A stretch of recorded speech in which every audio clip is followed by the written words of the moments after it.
الحمد لله والصلاة والسلام على رسول الله وعلى آله وصحبه ومن والاه وما زدنا اشرح لي صدري ويسر لي أمري واحلل عقدة من لساني يفقهوا قولي. Previous lesson we spoke about istinja, also some of the sunan recommendations regarding wudu. We spoke about siwak and also the other sunan like the hand 3 times before beginning and starting with the right hand side before starting with the left hand side. The takhleel. But today, inshallah, we're going to speak about furud al-wudu, the obligations in wudu. Also, we'll speak about, after that, masah al-khuffayn, wiping of the socks, rings. We're starting with fasl section. Furud al-wudu sitta. Obligations in wudu are 6. Now, obligations are 2 types. Madhab speaks about ibadat, worship, differentiates between al-fard and al-wajib, or al-rukn and al-wajib. Al-fard and al-rukn have the same meaning. The difference being that the fard is part of wudu which you must do, and if you do not do, then that act of worship is invalid, even if you forgot it, even if you leave it off sahwan or jahlan, out of ignorance or forgetfulness. So in a wudu, for example, if you don't wash it, you have to wash your face in the correct place in wudu, or else the whole wudu is invalid. Likewise in salah, if you forget, for example, a sujood or a ruku', then that rak'ah is invalidated and you have to make up that rak'ah, and if you finish the whole salah, you have to make up the whole salah, and so on, as we'll come to in arkan salah. As for al-wajibat, wajibat are a type of obligation which, if you forget, if you leave it out due to forgetfulness, then the act of worship is still valid. But if you leave it out on purpose, then it's invalid. And we mentioned in the previous lesson that the wajibat, the obligations in wudu in that sense, are 2. Al-tasmiyah, saying the name of Allah at the beginning, and and washing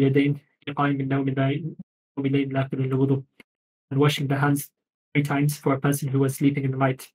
For such a person, we said that it's obligatory for them to wash their hands 3 times before beginning wudu. Those 2 are wajibat, obligations.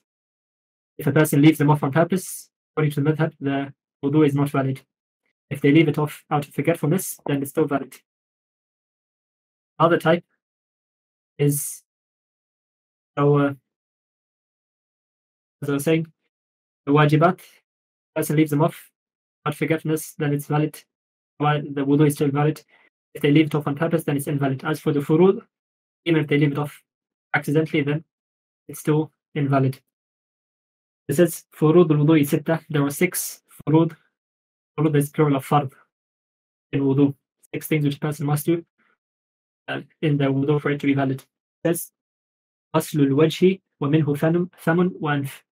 The first obligation in wudu, it is to wash the face, which includes the mouth and the nose. The mouth and nose, this is part of washing the face. Therefore, it's an obligation, just like how washing the face is an obligation. If a person doesn't wash their mouth or nose, then that wudu is not valid. And for washing the face, the amount which a person has to wash is they have to wash the whole face, starting from the hairline. They say manabit sha'r al-mu'tada, where hair normally grows. The person doesn't have the hairline like they're bald, or the hairline is very high or low, that's not taken into consideration. But where hair would normally grow, that's where a person starts. And they have to, in terms of length, it's from the hairline all the way to the bottom of the chin, and if they have a bit, including the front of the lid. And in terms of width, it is from one ear to the other ear. So even like the white in between the ear and the beard, that also has to be washed. So it's the whole face from the hairline up to the ears, up to the beard. In terms of the beard, it's, they say man hadara in lihiyani wa dhukn, as will be mentioned inshallah in a bit. The front of the beard, if it's like the hanging, meaning if it's not just stuck on the face, if it's stuck on the face, then of course it has to be washed, even if it's it has length below the chin. The front of it has to be washed. As for inside, then the water doesn't have to reach inside the hair of the beard. So that's in terms of washing the face. And likewise, the mouth and the nose are part of washing the face. The mouth and nose in the madhab, they have hukm al-zahir. They have the ruling as the same ruling as the outside of the body, not the inside of the body. That's why, for example, in siyam, in fasting, if a person was to put water in their mouth or nose, it doesn't break their fast because it has the hukm of as the ruling of the outside of the body, not the inside. So the mouth and nose have to be washed. Al-madmada, washing the mouth, that is, as I mentioned, part of washing the face, and the minimum amount is that a person has to put water in their mouth and move it around. And even if it's merely putting it out and spitting it back out, that's sufficient. And tamamuhu, يعني أو المبالغة في المضمضة, the full way to do madmada, يعني what's recommended. That was al-madmada, washing the mouth. And as for al-istinshaq, washing the nose, and again, the minimum amount is to put water into the batin al-anf, يعني inside the nose, to the up the nostrils, and يعني that's sufficient. The recommended way to do it, يعني al-mubalagha fi, is to put it all the way up to the top of the nose. Anyway, it's just for it to go inside the nose past the mouth. That's washing the face. That was the first fard in wudu. The second is واليدين مع المرفقين, wash hands with and up to the elbows, with and up to the elbows. So from the top of your fingers all the way to the elbow, including the elbow, all of this is to be washed in wudu for both. So this is separate to what we mentioned earlier about washing the hands before you start wudu. Washing the hands before you start the wudu, that's for the palms only, or yani for the hands up to the wrist, not the arm. As for here, washing the fard, the obligation, which is after washing the face, it is to wash the whole hand and forearm, yani from the fingertips all the way to the elbow, including the elbow. That's the second obligation, second fard in wudu. And then the third one after that is this: وَمَسْحُ كُلِّ رَأْسِ وَمِنْهُ الْأُذُنَانِ. The third obligation in wudu, it is to wipe the head. Masih. Now there's a difference between al-ghasl wal-masih, wiping and washing. As for al-ghasl, it is jarayanul ma, it's for the water to flow on something. There's no flowing, then it's not washing. The person was to just, for example, make their hands wet and then touch their face, wipe it, this is considered masih, and it's not considered ghasl, washing. That's not sufficient in washing the face or the arms or the feet to just merely you wipe a wet cloth or a wet hand on it. The water has to actually run and flow on it. As for wiping the head, no, it's just masih. It's merely to make your hands wet and then wipe it over the head. So it doesn't require the water to flow. No jarayan in it. So the obligation, it is mashu kulli ras, to wipe the whole head. Madhab says that you have to wipe the whole head. Not just the top of it. Some people might see them only wiping the top or not wiping, for example, the sides of the head. It has to be the whole head, including the hair which is above the ears, all the way to the back and then the front. That's the recommended way to do it, as we mentioned in the next section, which says siftul wudu. But the point here is that you have to wipe the whole head, including the ears. It says مسح كل رأس ومنه الأذنان. The hadith Prophet sallallahu alaihi wasallam said al-udhunani min al-ras, the ears are from the head. So you have to wipe the head and also wipe the ears. And how to do that, inshallah, we'll say that in a moment. That was the fourth obligation. Now we said here that it has to be masih. So that means there has to be any movement of the hand. You have to wipe it. As opposed to al-ghasl, washing the face and arms and feet, you don't need to run your hand on it. The water flows on it, that's sufficient. So, for example, if a person was to put their arm under the sink and let the water run over it, the whole arm, that would be sufficient in al-ghasl, even though it's recommended to have a delk, to wipe it, to rub it, and to run your hand on it. But when it comes to as for us, it's not sufficient to just let the water flow on it. So if, for example, the person was to put their head under the shower or under the sink, the tap, let the water flow on the head, this isn't sufficient for mas for us. Has to actually run their hand over it. That was the fourth obligation, or the third obligation. So you mentioned first washing the face, which includes the mouth and nose.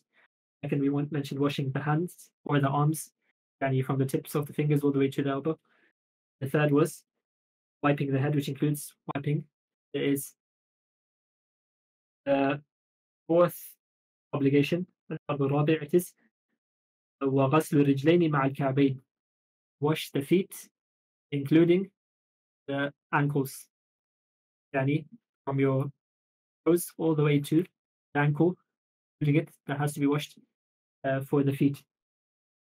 And like we mentioned earlier, since it's washing it, you don't need to rub your hand on it, though that's recommended. And also takhleel, rubbing between the toes with your finger. We mentioned that in the previous lesson as being a sunnah, which is recommended, not an obligation. But it's sufficient for the water to just reach in between. So that's to be the whole foot.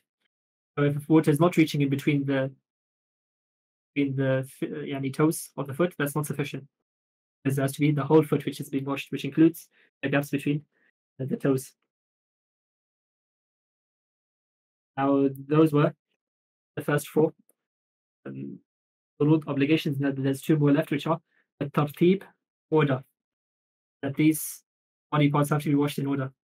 Wash the face first, then the arms, then wipe the head, then wash the feet. There's no order, then that is not a correct wudu.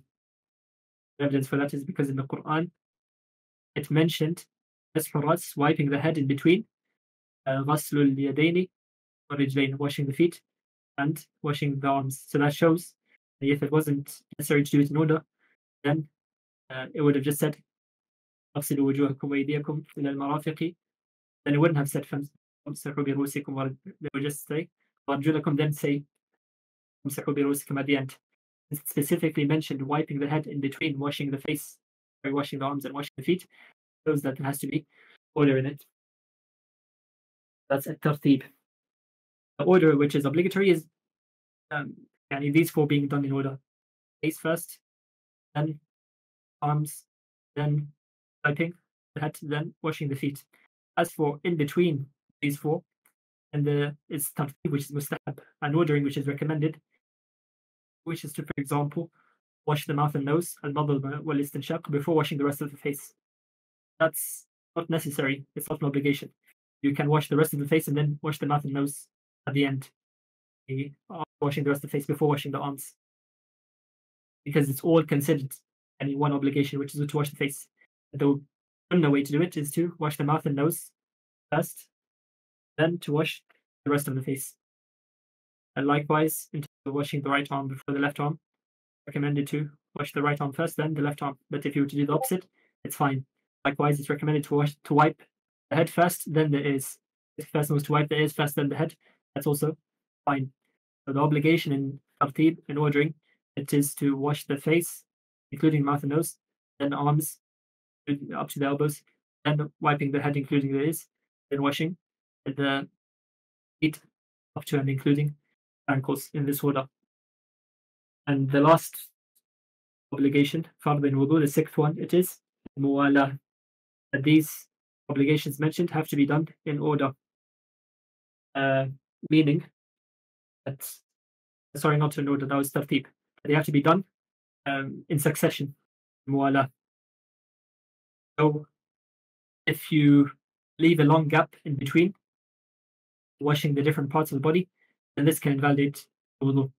The muwala here, it is so that you don't delay washing the next part of the body before the previous part dries in normal conditions. Meaning, if a person was to wash their face, then to sit around or do something else for 5 minutes, 10 minutes, and then come back to wash the arms. Here, by the time they come back, the face has dried. Here, they haven't came with muwala. Actions weren't done in succession. The wudu is not valid. Obligation here is that they have to do actions in succession. When they wash the face, they can't delay the washing of the arms so long, so much so that the face dries. So there, the condition relies upon normal conditions.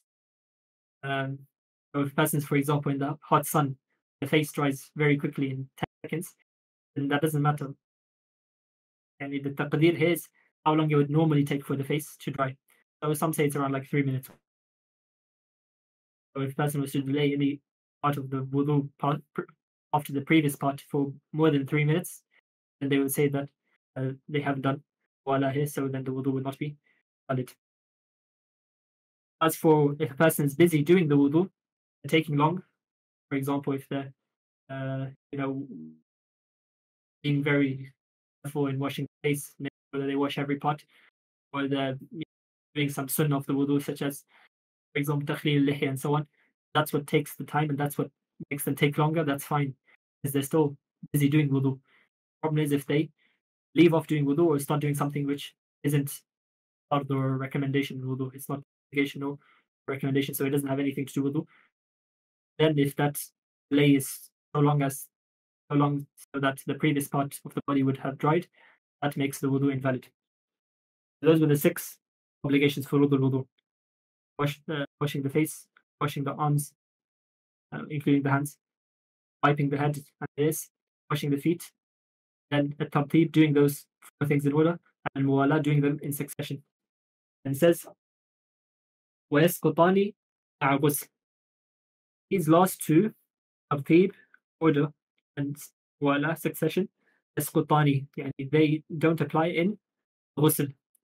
Ghusl, which we mentioned for al-hadath al-akbar,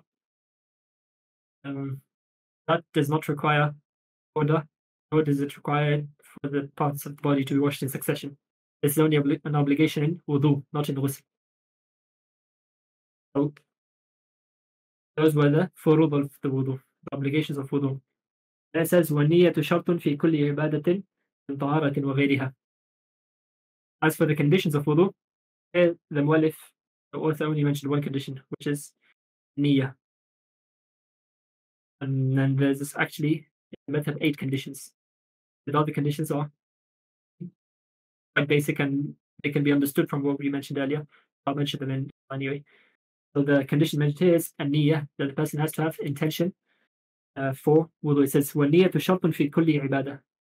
An-niyyah, intention, is a condition in every act of worship. Every act of worship requires intention. إِنَّمَا الْأَعْمَالُ بِالنِّيَّاتِ, as the Prophet ﷺ said. If there's no intention, then that act of worship is not valid. So it says, وَالنِّيَّةُ شَرْطٌ فِي كُلِّ عِبَادَةٍ مِنْ طَهَارَةٍ وَغَيْرِهَا. Such as tahara, what we speak about, or even other than tahara, such as siyam and salah and the zakah. Every act of worship requires niyyah. Now, how does the person have intention? What is it that they intend? Yes.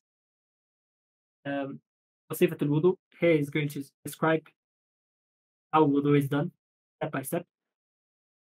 And the first thing which he mentions is about the niyyah. It says, and yanwi raf' al-hadath. The person intends removing the state of impurity.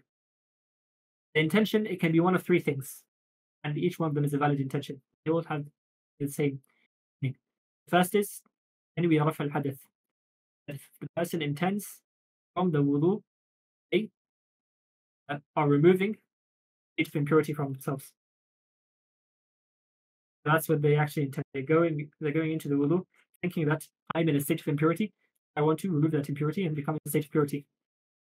That's the first proper intention which would be valid for wudu. The second is أن ينوي الوضوء لما يجب له. For them to intend by the wudu that they're going to do something which wudu is obligatory for it, such as Salah. You can't pray Salah without wudu because it's a shart, it's a condition of Salah. If they're intending through their wudu that they're going to pray Salah, that's why they're doing wudu, the valid intention. Anyway, ينوي بالوضوء ما يجب له. And the third valid intention is ينوي ما يسن له. They intend something for which the wudu is recommended, not an obligation. For example, قراءة القرآن, reading the Quran, it's recommended for a person to do wudu for it, not an obligation. So, if a person was to go make wudu, and what the intention is, I'm going to make wudu so that I can read the Quran. This is a valid intention. So any of these three is fine. Such as also another example of a recommended wudu is tajdeed al-wudu. If a person is already in the state of purity and they want to make wudu again, then wudu is recommended, so they can do it again. That is valid intention. So when the wudu has niyyah of any of these three, whether it's to remove hadith or that they want to do something which is obligatory, which wudu is obligated, or if they want to do something for which wudu is recommended, this is a valid wudu, and they can do any act of worship with it. Meaning, even if they intended by the wudu that they're going to do something which is recommended, they can still do something which is obligatory as well. If they didn't think that they're going to pray Salah, and they forgot about praying Salah, they forgot that it was any waqt dhuhr, for example, it's the dhuhr time. They just did wudu because they were angry. Al-ghadab. Doing wudu when a person is angry, this is recommended. Now they've done wudu, their intention was to do wudu for something which is recommended. Now, can they pray Salah with this wudu? Yes, they can pray Salah with this wudu. The intention is a valid intention, therefore, and the wudu is valid, therefore, and they can do all the acts of worship for which wudu is a condition with that intention, with that wudu.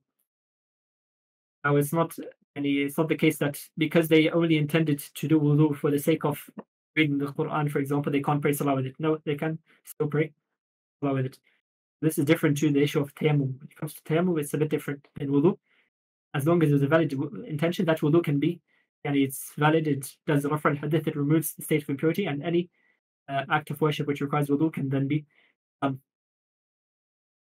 So it says, وصفة الوضوء, the way in which wudu is done, step by step, thing, and then we rafa al-hadith, that the person intends to remove hadith or إباحة ما يجب له الوضوء يسن له الوضوء. As I mentioned, those three possible intentions. ثم يسمي. Then the next step it is to say Allah. That's as you mentioned, it is an obligation. Obligatory in wudu for a person to say Bismillah. Likewise, it's obligatory for them to say Bismillah in ghusl and also in tayammum. وهي واجبة مع ذكر. Saying Bismillah, it is wajibah, it's an obligation. The person leaves itself on purpose, and the wudu is not valid. مع الذكر, يعني with remembrance, if they remember. They've forgotten, and here يعني it is it's forgiven, the wudu is valid. If a person forgot that they had to say Bismillah and they just did wudu without saying it, then here the wudu is fine. But if they remember and they intentionally leave off saying Bismillah, wudu is then invalid. So it says, وهي واجبة مع ذكر في وضوء وتيمم وغسل. And he's saying Bismillah, it is an obligation in three things: wudu, likewise in tayammum, likewise in ghusl. ثم يغسل كفيه ثلاثا. And the next thing after saying Bismillah is that they wash their hands, the wrist 3 times. As we mentioned, this is an obligation in wudu. If the person was sleeping in the night, they wake up from sleeping in the night, they have to wash their hands 3 times before starting wudu. As for if they weren't sleeping at all, or if they slept during the daytime, not the nighttime, and here it's only a recommendation, not obligation to wash the hands. And when I say it's an obligation to wash the hands 3 times before starting wudu, it's only an obligation in wudu, not in ghusl. It's different to Bismillah. Bismillah, it is obligation both in wudu and in ghusl. As for washing the hands 3 times for a person who is sleeping in the night, it's an obligation in wudu, not in ghusl. The next thing after washing the hands, they ثم يتمضمض ثم يستنشق بيمينه. And then the person does المضمضة واستنشاق, washing the mouth and nose using the right hand. Yani they take water with the right hand. ويستنثر بيساره, and so they put the water in the mouth and nose with the right hand. They blow out the water from their nose with the left hand. ثلاثا. Each one they do 3 times. The recommended way to do that is to take the water in one go. To take the water in your hand and then put half it in your mouth and half it up your nose, and then to blow out the water from your nose and let out the water from your mouth. Do that the second time, then a third time. That's the best way to do it. But the person can also just do them separately, and you take water 3 times, wash their mouth 3 times, then wash your nose 3 times. That's also fine.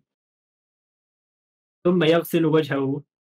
Then after doing المضمضة والاستنشاق, they wash the remaining parts of the face, and the rest of the face. من منابت الشعر الرأس, from the hairline, the places where the hair starts to grow. المعتاد, يعني regular, for a person who has regular hair, not a person who's balding. غالبا, المعتاد غالبا يعني where it normally grows. إلى من حدر من اللحيين والذقن طولا.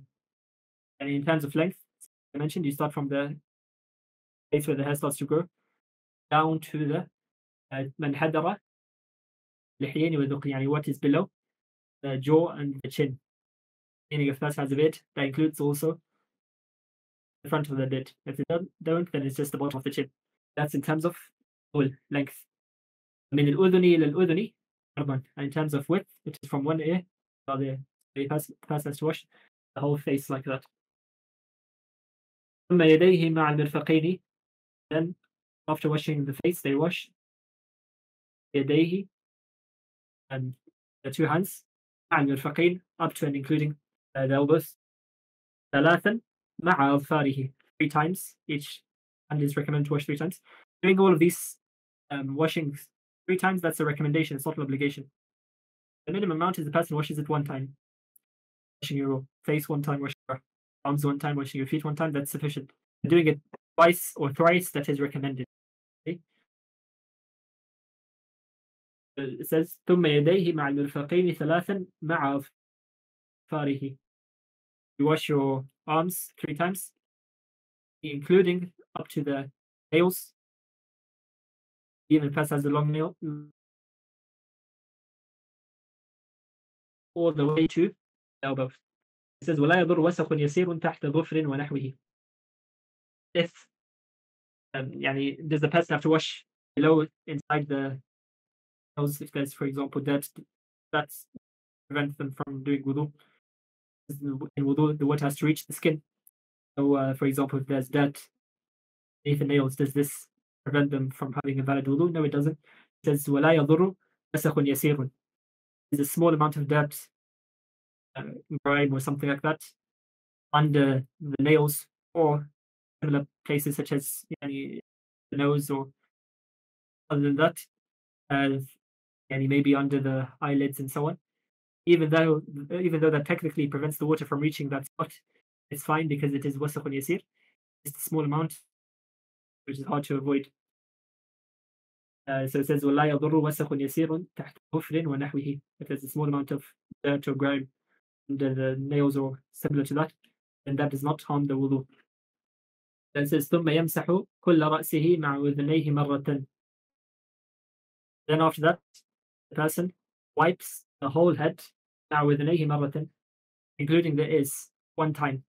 But for the other parts of the wudu, we said you do it 3 times, washing the hands, washing the feet,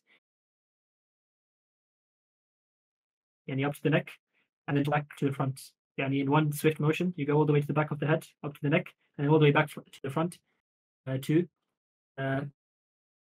the forehead. And then you wipe the ears. And in the method, it's recommended to wet your hands again a 2nd time when wiping the ears. You can do it in the same same bell and the same water on your hands.